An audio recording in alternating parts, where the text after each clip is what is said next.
Eva Manurung, Mama Hedun dengan yang bisa dibilang pria berondong, dan menurut kartu awal mereka kenal tuh gimana sih? Tapi apa yang membuat mereka mau sih Mas? Maksudnya kan kita tahu mereka tuh lebih cocok hubungannya ibu dan anak bahkan, atau dan keponakan gitu. Apa yang membuat mereka mau?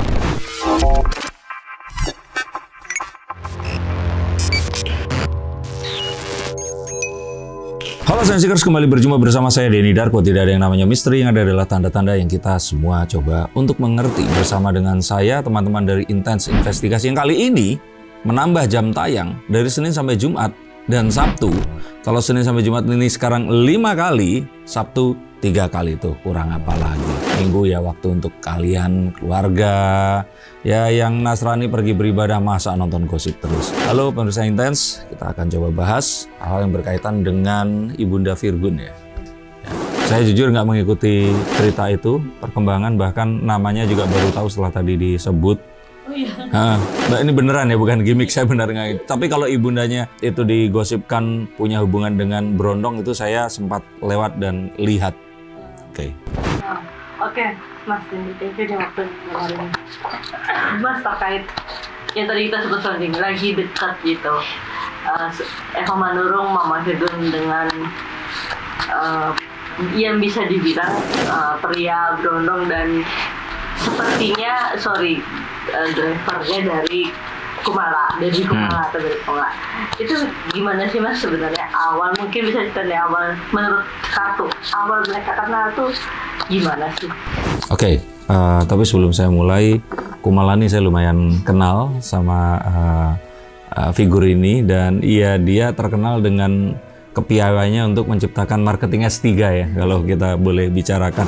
Maka kalau apapun yang berhubungan dengan Kumala ini, kita harus mencurigai adanya ini beneran atau karena entertainment saja gitu. Kita coba akan lihat. Oke, ini satu kartu. Tadi pertanyaannya apa? Mulai dari kapan? Oke, kalau mulai dari kapan saya nggak tahu pasti, tapi yang pasti ini dikenalkan. Dan memang ada upaya untuk mempertemukan, jadi bukan kesengajaan. Ya kalau ini saja sebenarnya mengarah ke settingan tadi, kita akan coba lihat lagi.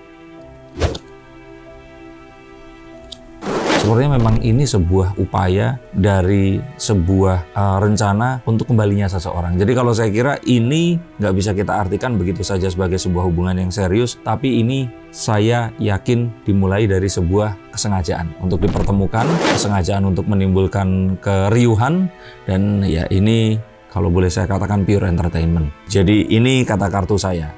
Bisa saja betul, bisa saja betul banget. Nah, tapi kalau saya lihat kayaknya kok ini tujuannya adalah entertainment saja. Mohon maaf nih kalau siapapun yang di luar sana yang memang berharap ini beneran terjadi atau mengupayakan, dan ya saya mohon maaf gitu. Dan kalau benar Virgun di sini merasa keberatan, saya kira nggak usah khawatir. Kayaknya ini kok. Tapi apakah mungkin akan betul? Ya begini. Kita kan sering juga lihat settingan-settingan yang akhirnya jadi beneran karena duitnya banyak dalam settingan itu gitu. Dan bahkan juga ada artis-artis muda yang mereka ini sebenarnya awalnya nggak punya perasaan, akhirnya terus mereka bersama, tapi lihat pundi-pundi rupiahnya akhirnya dibablasin aja. Tapi setelahnya biasanya kita akan pertanyakan, loh ini kemana nih suaminya, kemana nih istrinya, seperti itu. Nah, tetap ada kemungkinan untuk ternyata hubungan ini betulan, tapi kemungkinannya sangat kecil. Saya tetap melihat ini adalah sebuah bentuk hiburan. Sampai kapan Mas? Maksudnya meskipun ini dibilang settingan, tapi hubungan mereka settingan ini akan berhasil gitu. Saya kira kalau ada kartu Three of Wands seperti ini bisa diartikan secara harfiah ke angkanya, bisa juga diartikan bahwa masih akan sulit untuk menentukan, tapi saya katakan bahwa ini dibuat dengan pondasi yang cukup kuat, direncanakan untuk panjang, tetapi kok saya melihat bahwa nanti akan ketutup sama settingan yang lain. Nggak lama gitu ya? Takutnya seperti itu. Jadi kayaknya nanti di bulan November akhir akan ada settingan yang lainnya, dan terus kemudian berita ini tertutup. Jadi kalau dikatakan bagaimana, ini lebih ke kuat-kuatan mana nih sama usaha ini untuk dinaikkan lagi begitu. Jadi siapapun yang punya kepentingan segera ditunjukkan nanti endingnya ceritanya ini seperti apa, karena kalau menurut saya ini nggak nggak lama lagi. Tapi apa yang membuat mereka mau sih Mas? Maksudnya kan kita tahu mereka tuh lebih cocok hubungannya ibu dan anak bahkan atau dan keponakan gitu. Apa yang membuat mereka mau? Ya menimbulkan keriuhan. Banyak orang-orang yang memang melihat hal-hal yang ajaib seperti ini mendatangkan traffic, dan dari situ nanti kan diundang ke acara-acara TV, kan menghasilkan fame dan juga money di situ. Jadi kalau saya kira ya ini satu siklus yang memang dari dulu itu ada begitu. Bahkan akhirnya dibuat orang-orang bias. Contohnya ya Po Eli Sugigi yang nikah sama Brondong berkali-kali dan memang orang-orang jadi nonton gitu loh. Itu seperti itu. Kalau dibilang karena mohon maaf nih, secara fisik Po Eli itu ya kan giginya khas ya seperti itu. Tapi kalau menurut saya kita di kejadian di hidup sehari-hari sering juga ketemu orang-orang seperti itu dan nggak ada masalah. Bahkan kalau menurut saya dengan kondisi kekayaannya dia sekarang dan sebagainya, dia ini termasuk seorang wanita yang dulunya orang biasa jadi terlihat cantik dan glowing gitu kalau kita ketemu.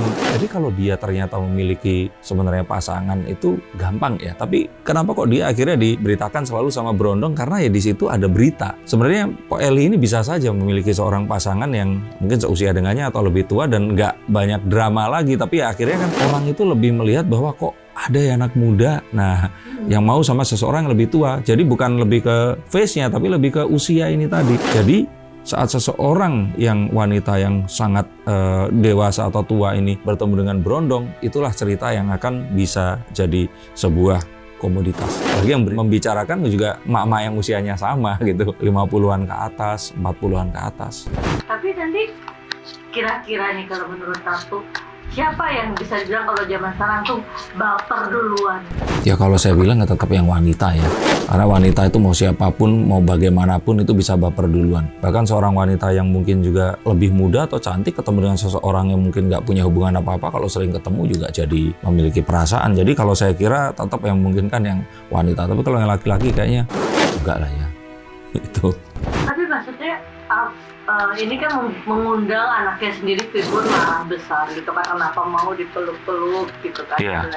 Nah itu demi bisa dibilang demi mencari uang sampai bisa dibilang memecahkannya mama sama anaknya sendiri gitu, maksudnya gimana? Iya saya nggak tahu ya, mungkin saja Virgun juga nggak tahu gitu, atau mungkin saja sang ibunda ini tadi dibujuk gitu akhirnya mau mengikuti rencana, atau jika tidak ya bisa saja jangan-jangan si ibunda ini nggak tahu gitu loh. Bisa saja kan seorang pria terus kemudian memiliki kemungkinan dan kesempatan untuk bisa terkenal, dibicarakan oleh semua orang dengan cara diberitakan memiliki hubungan dengan seorang wanita yang jauh lebih tua. Saya pikir sih saat sekarang ini, apalagi untuk Gen Z, usianya berapa? 20-an? 30 sih enggak, ada 20-an sih enggak. 30-an? 30-an. Seumur Virgun berarti ya? Iya. Ya kalau saya pikir ya itu tadi, dengan akhirnya dia dikenal sama orang kan dia happy aja gitu loh. Itu sih yang saya lihat. Jadi lebih kepada ini hubungan yang memang tujuannya adalah entertainment. Berarti bisa dibilang nanti aku pasti tidak akan sukses loh, maksudnya. Saya lihat nggak ada pernikahan. Jadi ada pernikahan. Nggak ada. Ya. Kalaupun ada pernikahan, ini settingannya luar biasa, niat banget gitu. Ya, bisa aja loh ya kita akan ini. Tapi ya kalau saya kira ya kalaupun iya menikah nggak akan lama.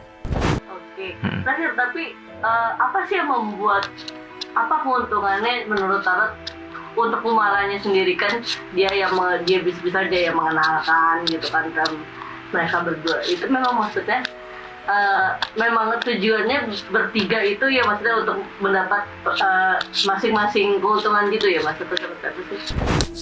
Masih kan nggak? You break mahar ya. Kalau saya kan, saya kira orang-orang di sekitarnya juga pasti akan dapat untung ya. Dan ini sebuah ekosistem yang memang ya, dibutuhkan juga kok. Saya kira selama masih nggak melanggar etika, di depan pun menunjukkan sopan santun yang memang ya selayaknya ya. Kalau orang pacaran ceritanya kan memang harus seperti berpelukan begitu. Kalau masih dalam koridor seperti itu, ya namanya entertainment, kita nggak tahu ya ini akan evolve atau naik terus sampai ke titik mana orang akan sulit membedakan antara realita dan yang fabrikasi. Tapi saya kira ini bentuk yang baru, dan kalau ditanya apakah ada untungnya, jelas ada untungnya. Karena bisa saja kan misalkan oke, dikenalkan tapi nanti kontrak dulu sebagai manajer, terus memiliki persentase yang akan bisa didapatkan seperti itu. Dan kalau menurut saya selama nggak melanggar hukum ya ini sebuah bentuk usaha dan bisnis plan yang bagus kok. Baik, terima kasih. Kira-kira itu yang bisa saya lihat. Jadi moral story-nya di sini adalah jangan langsung percaya tentang apa yang kalian lihat di sosial media, handphone kalian dan manapun. Bisa saja itu adalah sebuah settingan. Terima kasih, sampai jumpa dan salam.